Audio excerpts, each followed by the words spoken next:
السلام علیکم ورحمۃ اللہ وبرکاتہ۔ آج ہم سورہ الانفال کی آیت نمبر 38 سے شروع کریں گے انشاءاللہ۔ اعوذ باللہ من الشیطان الرجیم، بسم اللہ الرحمن الرحیم۔ قل للذین کفروا ان ینتہوا یغفر لہم ما قد سلف۔ اے نبی صلی اللہ علیہ وسلم، کہہ دیجئے کفر کرنے والے لوگوں کو، ان ینتہوا، اگر وہ باز آ جائیں گے، یغفر لہم ما قد سلف، تو بخش دیا جائے گا ان کو جو ان کے پچھلے گناہ ہیں۔ وَإِن يَعُودُوا فَقَدْ مَضَتْ سُنَّةُ الْأَوَّلِينَ، اور اگر وہ لوٹ کر آئیں گے پس تحقیق گزر چکا ہے، مضت گزر چکا ہے یعنی ماضی کا حصہ بن چکا ہے، سنت الاولین پہلے لوگوں کا طریقہ۔ یہاں ایک تو یہ بات ذکر کی گئی ہے کہ آپ ان کافروں کو تنبیہاً کہہ دیں کہ اگر یہ آئندہ بھی جنگ کرنے کے لیے آئیں گے تو ان کے لیے اچھا نہیں ہوگا، اور اگر یہ باز آ جائیں گے تو ان کے پچھلے گناہ معاف کر دیے جائیں گے۔ دوسری یہ بات واضح کی گئی ہے کہ اسلام جب قبول کیا جاتا ہے یا کوئی بھی شخص جب توبہ کرتا ہے تو اللہ تعالیٰ اس کے پچھلے گناہوں کو معاف کر دیتے ہیں۔ نبی علیہ السلام کے زمانے میں بہت سے لوگ اس طرح کے تھے جو مسلمان ہونے لگتے تھے تو یہ پوچھتے تھے کہ ہمارے پچھلے گناہوں کا کیا بنے گا، تو نبی صلی اللہ علیہ وسلم ان کو یہ بات بتا دیتے تھے۔ عمر بن عاص رضی اللہ تعالیٰ عنہ کے بارے میں بھی ایسے ہی ذکر آتا ہے کہ انہوں نے بیعت کرتے وقت ہاتھ کھینچ لیا۔ آپ نے پوچھا کہ یہ کیا؟ تو وہ کہنے لگے کہ میں شرط لگانا چاہتا ہوں۔ آپ نے فرمایا کہ لگاؤ۔ تو وہ کہنے لگے کہ میرے پچھلے گناہوں کا کیا بنے گا، وہ بخشے جائیں گے؟ نبی علیہ السلام نے فرمایا کہ ہاں، الاسلام یہدم ما کان قبلہ، کہ اسلام پہلے گناہوں کو مٹا دیتا ہے، ایسے ہی ہجرت پہلے گناہوں کو مٹا دیتی ہے، ایسے ہی حج اور عمرہ اور رمضان کے روزے، ان سے اللہ تعالیٰ پچھلے گناہوں کو معاف کر دیتا ہے، تو پھر وہ مسلمان ہو گئے۔ تو یعنی یہ بات یہاں ذکر کی گئی ہے کہ اگر ایک شخص مسلمان ہونے کے بعد ان گناہوں کو جاری رکھے گا جو جہالت کے زمانے میں کرتا تھا، یا توبہ کرنے کے بعد اپنے گناہ پر وہ اڑا رہے گا، کرتا رہے گا، تو پھر پچھلے گناہ معاف نہیں ہوں گے۔ لیکن اگر وہ توبہ کرنے کے بعد اپنے عمل کو بدل لے گا تو اللہ تعالیٰ پچھلے گناہوں کو معاف کر دیں گے، لیکن جو نیکیاں ہیں ان کو اللہ تعالیٰ قائم رکھیں گے۔ یعنی اسلام لانے یا توبہ کرنے سے پہلی نیکیاں ضائع نہیں ہوتی، وہ قائم رہیں گی۔ وَقَاتِلُوهُمْ حَتَّى لَا تَكُونَ فِتْنَةٌ، اور لڑائی کرو ان سے یہاں تک کہ فتنہ نہ رہے، وَيَكُونَ الدِّينُ كُلُّهُ لِلَّهِ، اور تمام دین اللہ ہی کے لیے نافذ ہو جائے، یعنی اللہ کا دین تمام دنیا پہ نافذ ہو جائے۔ فَإِنِ انْتَهَوْا فَإِنَّ اللَّهَ بِمَا يَعْمَلُونَ بَصِيرٌ، پس اگر کافر باز آ جائیں گے تو اللہ تعالیٰ اس چیز کو دیکھنے والا ہے، یعملون، جو وہ عمل کرتے ہیں۔ وَإِن تَوَلَّوْا فَاعْلَمُوا أَنَّ اللَّهَ مَوْلَاكُمْ، اور اگر وہ پھر جائیں یعنی وعدہ خلافی کریں، فَاعْلَمُوا، پس جان لو، أَنَّ اللَّهَ مَوْلَاكُمْ، بے شک اللہ تعالیٰ تمہارا دوست ہے، نعم المولا و نعم النصیر، اللہ تعالیٰ بہت اچھا دوست ہے اور بہت اچھا مددگار ہے۔ اس آیت مبارکہ میں اللہ تعالیٰ نے یہ بات ذکر کی ہے کہ فتنے کے ختم ہونے تک جنگ جاری رکھو۔ اب بات یہ ہے کہ فتنہ کیا ہے؟ تو فتنہ ہر وہ چیز ہے جو اسلام کی مخالفت کے لیے کی جائے، تحریری ہو یا جنگ کے میدان میں ہو یا زبان سے ہو یا کسی بھی طریقے سے جو بھی کام اسلام کے خلاف کیا جائے گا وہ فتنہ ہے۔ تو اسلام کے خلاف یعنی جو جارحانہ قوتیں ہیں ان کے ٹوٹ جانے تک جہاد جاری رکھو۔ اس لیے نبی صلی اللہ علیہ وسلم کی ایک حدیث بھی ہے کہ جہاد قیامت تک جاری رہے گا، اور اس آیت میں بھی اللہ تعالیٰ نے یہی بات کہی ہے کہ جب تک اللہ کا دین نافذ نہیں ہو جاتا اس وقت تک جہاد جاری رکھو۔ یہاں یہ مطلب نہیں ہے کہ ایک ایک بندہ مسلمان ہو جائے، یہ تو ناممکن ہے کہ دنیا کی تمام مخلوق جو ہے وہ مسلمان ہو جائے، لیکن یہ بات ہے کہ حکومت کم از کم مسلمانوں کی ہو، مسلمانوں کو اپنے علاقائی طور پر دین پر عمل کرنا آسان ہو، یا پھر معاشرتی طور پہ، یعنی بعض مسلمان ایسے ہیں جس طرح ہندوستان کے مسلمان ہیں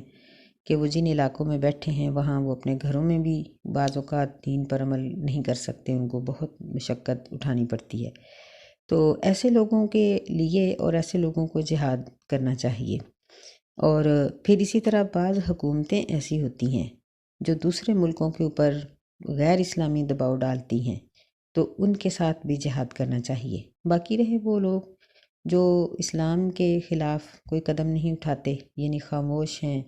یا وہ مسلمانوں کے ساتھ کوئی ان کا معاہدہ ہو جاتا ہے، تو ان لوگوں کے ساتھ جنگ لڑنا یا ان کو چھیڑنا یہ شرعی طور پر منع ہے، کیونکہ اسلام یہ شدت پسندی اور شر پسندی اور فسادات کو پسند نہیں کرتا۔ صرف یہ ہے کہ اپنے تحفظ کے لیے اور اپنے دین کی بقا کے لیے جہاں جنگ لڑنی پڑے گی وہ جائز ہے، اسی کو جہاد کہا جاتا ہے۔ اسی لیے کہہ دیا کہ اگر تم باز آ جاؤ گے تو اللہ تمہارے عمل دیکھ رہا ہے، اگر تم پھر جاؤ گے، اپنے وعدے پر قائم نہیں رہو گے، تو اللہ تعالیٰ مسلمانوں کا دوست ہے۔ مولا کا معنی مددگار، دوست، ہمدرد، سارے معنی اس کے آ جاتے ہیں۔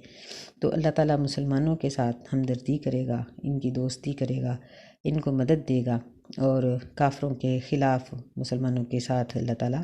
ایسا معاملہ کرے گا کہ یہ لوگ غالب آ جائیں گے۔ وَاعْلَمُوا أَنَّمَا غَنِمْتُم مِّن شَيْءٍ فَأَنَّ لِلَّهِ خُمُسَهُ وَلِلرَّسُولِ وَلِذِي الْقُرْبَى۔ وَاعْلَمُوا، اور جان لو کہ بے شک تم جو بھی غنیمت حاصل کرو، پس بے شک اللہ کے لیے ہے، خُمُسَهُ اس کا 5واں حصہ، وَلِلرَّسُولِ اور رسول صلی اللہ علیہ وسلم کے لیے ہے، وَلِذِي الْقُرْبَى اور قرابت داروں کے لیے، والیتامیٰ والمساکین وابن السبیل اور یتیموں کے لیے اور مسکینوں کے لیے اور مسافروں کے لیے ہے۔ ان کنتم آمنتم باللہ، اگر تم ایمان لائے ہو اللہ تعالیٰ پر، وما انزلنا علی عبدنا یوم الفرقان یوم التقى الجمعان، اور اس چیز پر جو ہم نے نازل کی ہے اپنے بندے محمد صلی اللہ علیہ وسلم پر، یوم الفرقان فرق کرنے کے دن، دو جماعتوں کے ملنے کے دن، واللہ علی کل شیء قدیر، اور اللہ تعالیٰ ہر چیز پر قادر ہے۔ اس آیت میں اللہ تعالیٰ نے اس بات کا جواب دیا ہے جو صحابہ کرام کو مطلوب تھی، جس سے اس سورت کی ابتدا ہوئی اور جس کے لیے یہ سورت اتری، اور اس کا نام بھی انفال رکھا گیا کہ مال کی تقسیم۔ اللہ تعالیٰ نے اس کا جواب دینے سے پہلے 40 آیات نازل کی اور پھر اس کا جواب دیا۔ یعنی یہاں ایک چیز ہمیں یہ معلوم ہوتی ہے کہ اللہ تعالیٰ نے فوراً مال کی تقسیم کا حکم نہیں دیا، بلکہ مسلمانوں کو واعظ و نصیحت اور بہت سی باتیں ان کے ساتھ ایسی فرمائیں جو ان کے معاشرے کے لیے ضروری تھیں، اور پھر ان کی اس بات کا جواب مؤخر کر کے اس لیے دیا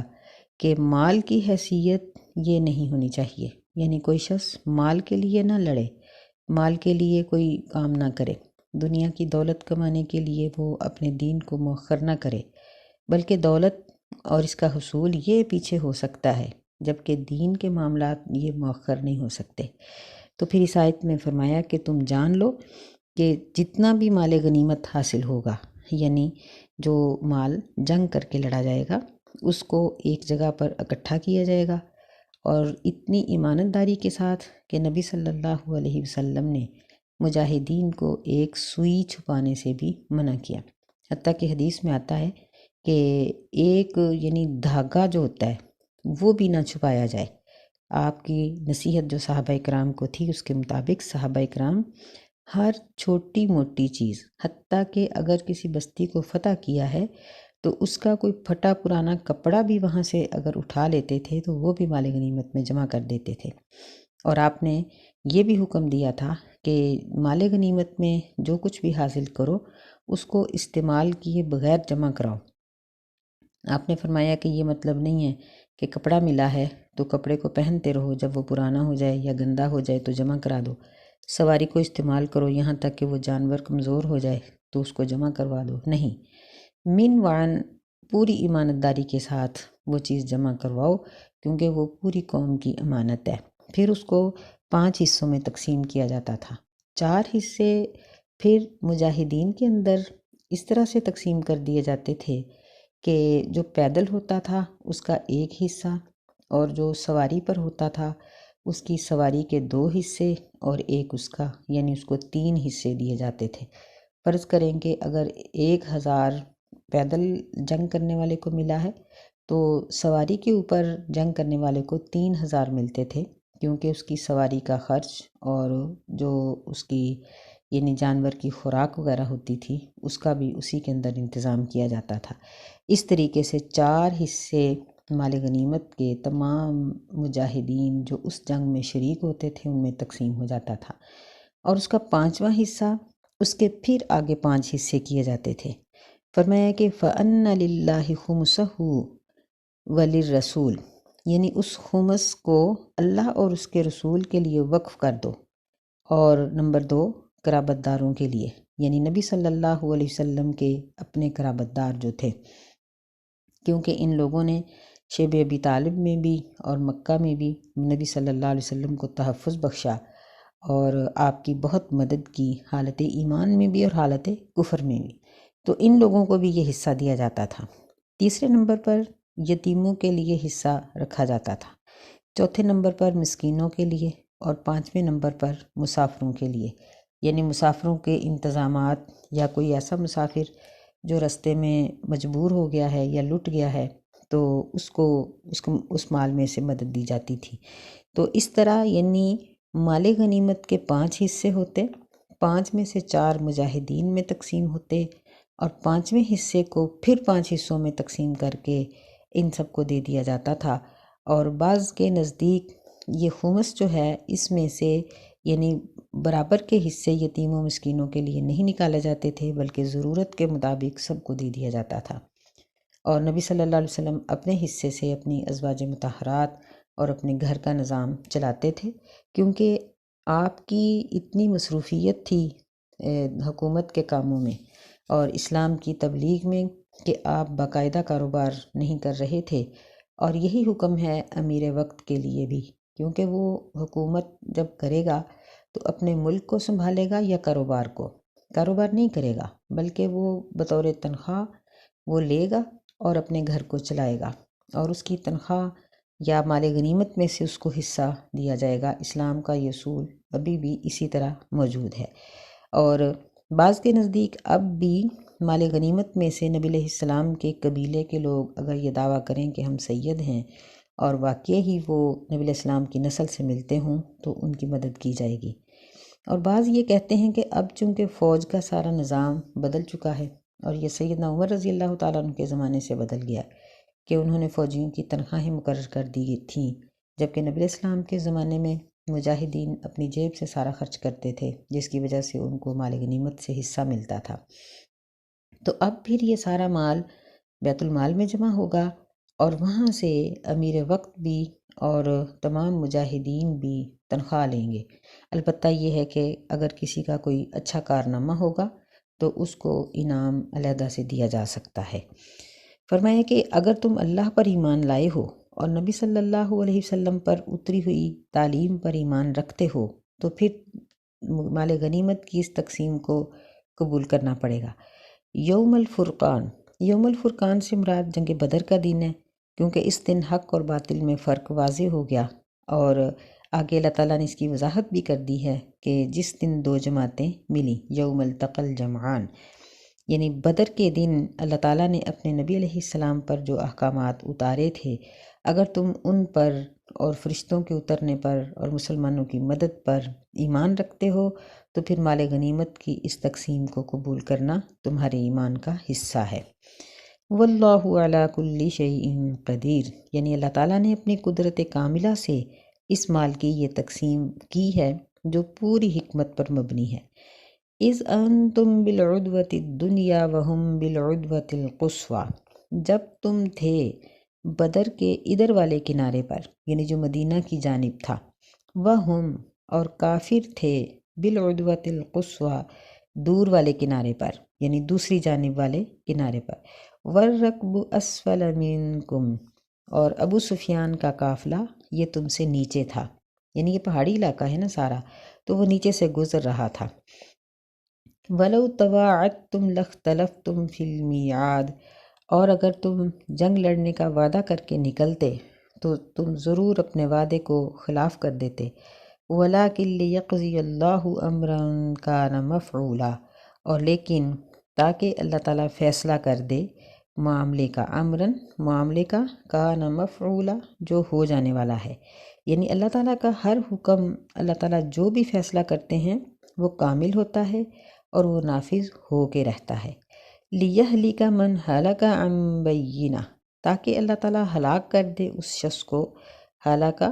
جو ہلاک ہوتا ہے، عَنْ بَيِّنَةٍ اسلام کی دلیل کے ساتھ، وَيَحْيَى مَنْ حَيَّ عَنْ بَيِّنَةٍ، اور زندہ رکھے اس شخص کو جو زندہ رہتا ہے اسلام کی دلیل کے ساتھ۔ وَإِنَّ اللَّهَ لَسَمِيعٌ عَلِيمٌ، اور بے شک اللہ تعالیٰ ضرور سننے والا، جاننے والا ہے۔ یہاں اللہ تعالیٰ نے جنگ بدر کا مختصر سا نقشہ کھینچا ہے۔ یہ جنگ 17 رمضان سن 2 ہجری میں ہوئی، جمعہ کا دن تھا، اور یہ مسلمانوں نے روزے رکھے ہوئے تھے۔ تو فرمایا کہ جب تم بدر کے مقام پر کھڑے تھے مدینہ کی جانب اور کافر دوسری جانب کھڑا تھا، ابو سفیان کا قافلہ گزر چکا تھا، تو مسلمانوں کو یہ یعنی ایک تعجب تھا کہ اس جنگ کی شروع سے تیاری کیوں نہیں کی گئی، کیونکہ جو لوگ شریک نہیں ہو سکے تھے وہ یہ سمجھتے تھے کہ اگر گھر سے ہی جنگ لڑنے کے لیے مسلمان نکلتے تو ہم بھی ساتھ چلے جاتے۔ تو اللہ تعالیٰ نے اس کی یہ وجہ بیان کی ہے کہ وَلَوْ تَوَاعَدْتُمْ لَاخْتَلَفْتُمْ فِي الْمِيعَادِ، یعنی مسلمانوں کی مالی حالت کمزور تھی، اس لیے اللہ تعالیٰ نے ان سے جنگ کا عہد نہیں لیا تھا، یعنی ان کو بتایا ہی نہیں گھر سے نکلتے ہوئے کہ جنگ لڑنا پڑے گی، کیونکہ اللہ تعالیٰ کو تو یہ معلوم تھا کہ مدد میں نے ہی کرنی ہے، تو صرف ان کا نکلنا اور وہاں پورے خلوص کے ساتھ شریک ہونا اور جنگ لڑنا ہی کافی تھا، اس لیے اللہ نے ان سے عہد نہیں لیا، کیونکہ اللہ تعالیٰ جو فیصلہ کرتے ہیں وہ پورا ہو جاتا ہے۔ لِيَهْلِكَ مَنْ هَلَكَ عَنْ بَيِّنَةٍ، یعنی اس کا مطلب یہ ہے کہ اس دن اس جنگ نے یہ بات ثابت کر دی کہ زندہ رہنے کا حق اسی شخص کو ہے جو مسلمان ہے، اور جو شخص مسلمان نہیں ہے اس کو زندگی کا حق نہیں ہے، بلکہ وہ ہلاک ہو جانا چاہیے۔ اور مسلمانوں کے ہاتھوں بہت سے کافروں کی ہلاکت اسی بات کی دلیل تھی کہ یہ لوگ زندہ رہنے کے قابل نہیں ہیں، اور ہمارے لیے بھی اللہ تعالیٰ نے اس بات کو واضح کر دیا کہ زندہ رہنے کے لیے بہترین اصول یہ ہے کہ مسلمان ہو جاؤ۔ وَإِنَّ اللَّهَ لَسَمِيعٌ عَلِيمٌ، اور بے شک اللہ تعالیٰ ضرور سننے والا، جاننے والا ہے۔ اِذْ يُرِيكَهُمُ اللَّهُ فِي مَنَامِكَ قَلِيلًا، جب دکھائے تجھے اللہ تعالیٰ نے کافر، یوریکا یعنی اس کا معنی ہوتا ہے ارا، یوری کا معنی دیکھنا، کا معنی یہ مخاطب کا ہے نبی صلی اللہ علیہ وسلم، جب آپ کو دکھائے، ہم سے مراد کافر ہیں، کافر جب آپ کو دکھائے کافر اللہ تعالیٰ نے، فی منامک قلیلاً آپ کی نیند میں تھوڑے، یعنی نبی علیہ السلام نے خواب دیکھا بدر سے پہلے کہ کافر تھوڑے ہیں، تو ان کے تھوڑا دیکھنے کی وجہ سے مسلمانوں کا حوصلہ بڑھ گیا کہ تھوڑے لوگ ہیں، ہم لڑ لیں گے۔ وَلَوْ أَرَاكَهُمْ كَثِيرًا لَفَشِلْتُمْ، اور ضرور اگر دکھاتا تمہیں کافر کثیراً زیادہ، لَفَشِلْتُمْ تو ضرور تم پھسل جاتے، وَلَتَنَازَعْتُمْ فِي الْأَمْرِ اور تم ضرور جھگڑا کرتے معاملے کے بارے میں،